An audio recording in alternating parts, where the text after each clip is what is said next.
Sederalun abrasi bantaran sungai Krungkiran di Gampung Drin Bungong, Kecamatan Bandar 2, Pidijaya, kian mengganas. Bahkan sejauh ini sudah 10 rumah masyarakat ambruk dan beberapa lainnya terancam dengan bagian pondasi yang sudah terkikis.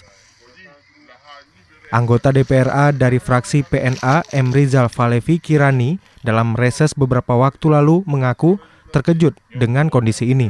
Ia pun berjanji untuk kembali ke lokasi dengan membawa tim teknis dari dinas, begitu DPRA membentuk alat kelengkapan dewan.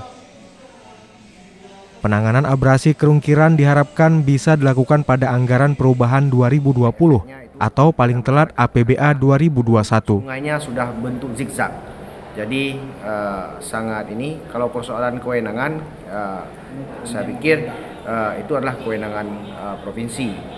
Karena beberapa tahun itu telah dibuat di atas itu ada Gampung Kumba itu telah dibuat dan itu satu aliran ya, kan tidak mungkin bahwa ini kewenangan provinsi, di sana kewenangan pusat.